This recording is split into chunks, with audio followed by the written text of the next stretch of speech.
আসসালামু আলাইকুম। তো দেখতেই পাচ্ছেন আজকে কালারফুল অনেকগুলো সবজি নিয়ে চলে আসছি। আর এখানে আছে এই যে লাল আলু, তারপরে গাজর, ফুলকপি আর হচ্ছে ব্রোকলি।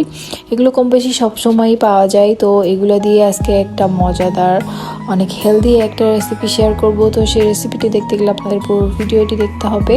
তো দেখতেই পাচ্ছেন এখানে আমি গাজর আর আলুগুলোকে এরকম লম্বাটি করে কেটে নিয়েছি। আপনারা অবশ্যই আপনাদের পছন্দ মতো কেটে নিতে পারবেন। আর এই যে ব্রোকলিটা আমি ছোট ছোট টুকরো করে কেটে নিয়েছি। এই যে এরকম করে নিলে হবে, আপনারা আপনাদের পছন্দ মতো কেটে নেবেন। আর ফুলকপিটাও আমি সেম ব্রোকলির মতো করেই কেটে নিব। মাশাআল্লাহ, এগুলো দেখতে অনেক সুন্দর। তো এখানে আমি নর্মাল টেম্পারেচারের পানির মধ্যে একটু লবণ দিয়ে প্রথমে ব্রোকলি আর ফুলকপিগুলো ভিজিয়ে রাখবো, কারণ অনেক সময় এগুলোর মধ্যে পোকা থাকে, তো সেটা বেরিয়ে যাবে। আর এখানে আমি এক্সট্রাভাবে মটরশুঁটি আর ভুট্টা নিয়েছিলাম।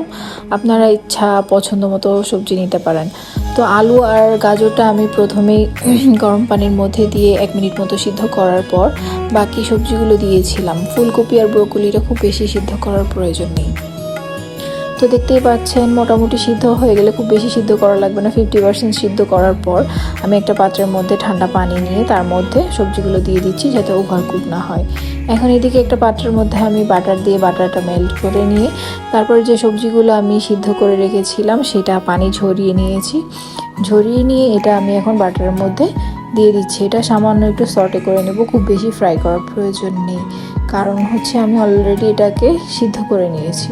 আর এখানে একটু গোলমরিচের গুঁড়ো আর চিলি ফ্লেক্স দিয়ে দিচ্ছি। আপনারা চাইলে সস বা টেস্টিং সল্ট এগুলো ইউজ করতে পারেন। আমি শুধুমাত্র লবণ দিয়ে নিয়েছি।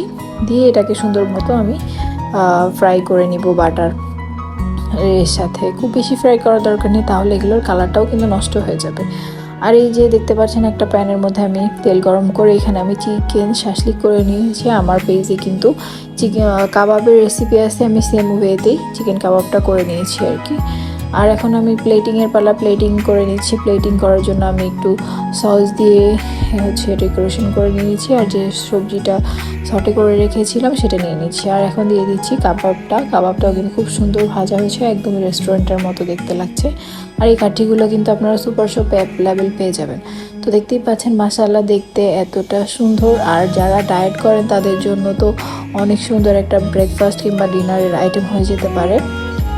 অবশ্যই ভালো লাগলে ভিডিওটি বাসায় একবার ট্রাই করে দেখবেন, এটা ভীষণই মজার হয়। যারা সবজি খেতে পছন্দ করেন, চিকেন খেতে পছন্দ করেন, তাদের জন্য পারফেক্ট একটা রেসিপি।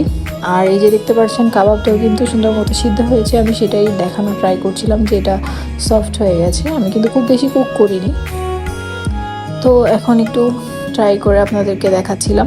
তো ভিডিওটি ভালো লাগলে অবশ্যই বাসায় ট্রাই করে জানাবেন। আল্লাহ হাফেজ।